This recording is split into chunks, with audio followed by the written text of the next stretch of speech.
Welcome back. Now, July 6th will be remembered as Lieutenant General Nhlanhla Mkhwanazi's bombshell press briefing day, alleging that the South African Police Service is captured.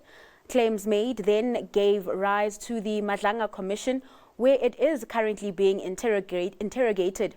Now, at the heart of allegations is that SAPS is on the brink of collapse due to corruption and political interference, aided and abated by key political figures. Specialist investigator Mike Bolhuis joins us with his take on what has played out at the Commission thus far. Mike, thanks so much for your time this afternoon. And I think let's start there, reflecting on last week's proceedings, which saw General Mkhwanazi take the witness stand. What have you made of the proceedings so far, and what has stuck out for you? Well, first of all, we are elated that it has eventually now started. Far too late. However, we fully back General Mkhwanazi's statements that he's made. We find them truthful, and we know that he will expose absolutely everything. He will be transparent.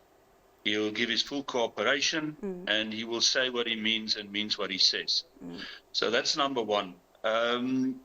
I think we're going to hear much, much more, and it's too early to see in which direction it's going to go.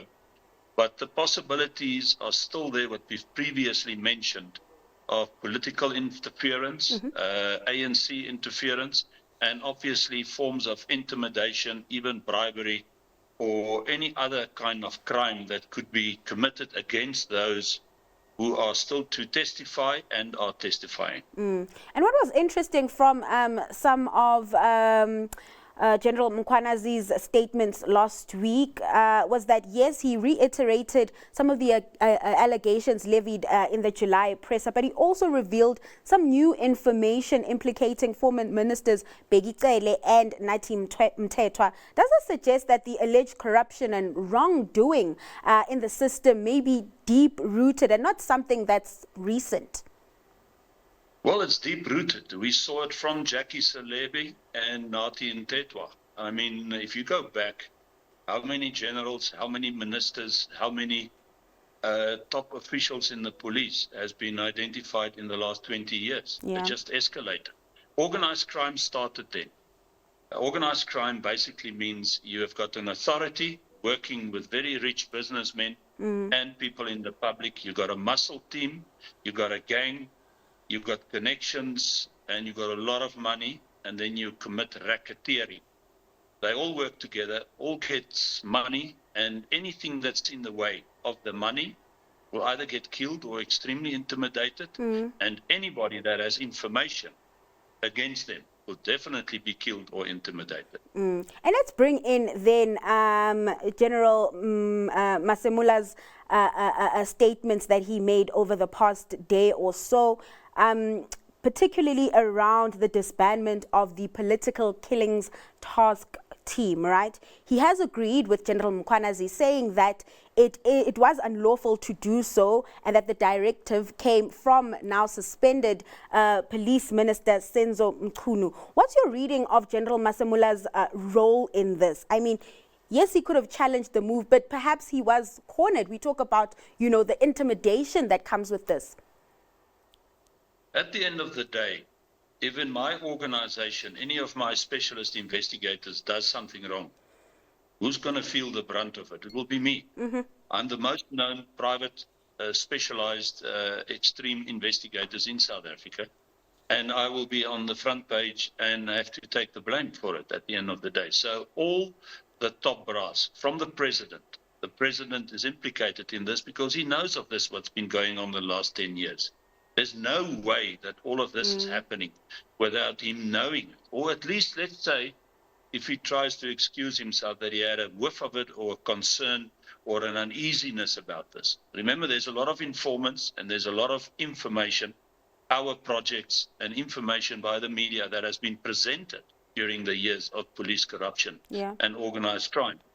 So, you know, Masemola and everybody else that is in a position where there are other officials under them, they will have to, from the top, take the blame in percentage and then down to those that has, done the work or not done the work. And with these cases, I mean, that the political killing cases, it is a debacle. It's bad news and it's damaging. And what does this reveal, what we've been seeing playing out, Mike, what does it reveal about the tension, or rather the tension reveal about the culture of command and also the fear within SAPS? Well, number one, I've come to the conclusion during the years that these guys haven't studied to be policemen. They haven't studied. I don't know if they know the police books. I don't know if they've studied it recently.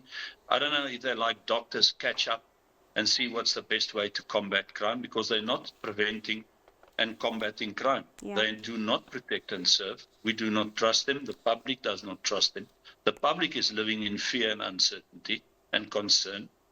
Obviously, we see in the media as well, they do a brilliant job. They're constantly exposing, and rightfully so. And if it wasn't for General Mkhwanazi that stood up. Look, it's one thing if we stand up and send out our projects constantly, and they blatant. They say what they mean and mean what they say. But a general standing up that has decided over a period of time, enough is enough. And he decided that the whole of South Africa should know exactly what's going on from the top down. I don't see these policemen, the generals, as fully qualified. I see them as incompetent. We're talking about now all of those that are implicated and is going through this hearing. Not all policemen are corrupt. I would say there's at least 20% that really wants to do the work, but they cannot do it without the 80%. Yeah. But that's my conclusion, that they cannot do the job, and they need to be replaced. And they can't do the job when they're fighting against the top brass, of course, Mike.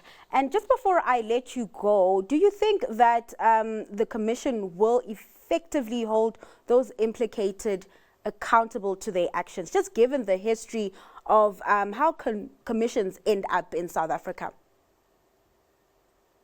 I'm quite positive that it will. And it's good that, as I've said, the media and the public is now, and the world is watching now with real intent as to see what's going to happen now. Because this is bringing our country to its knees. The economy has fallen completely. I mean, if you see how many people are losing their jobs, if you see all the other problems in our country, this is all because of crime. Take note. If you take crime out of the country today, we don't need police, we don't need burglar bars, we need nothing. We live in peace with each other. And we can carry on with our lives, and then the economy will change and it will be better. So I think the Commission is going to go out of their way to do their best. But we, you, and everybody else will have to, and the world will have to scrutinize this and make sure and support from who started this, that generals and other policemen stand up. Not only Mkhwanazi, but other policemen as well come forward and say, this is it, this is what's happened here, this is what's right, this is what's wrong. And then there must be accountability. We want to see guys in jail, and we want to see their cars and their houses taken. It's no use you just do all these inquiries and all these investigations, and there's no consequences. And that's why crime pays in this country, because you can do it and can get away with it, and there's no consequences. It's become the narrative. Unfortunately, we have to leave it there, Mike. Thanks so much for your time and just sharing your insights on what's been taking place at the Madlanga Commission. Now, that was Specialist Investigator Mike Bolhuis.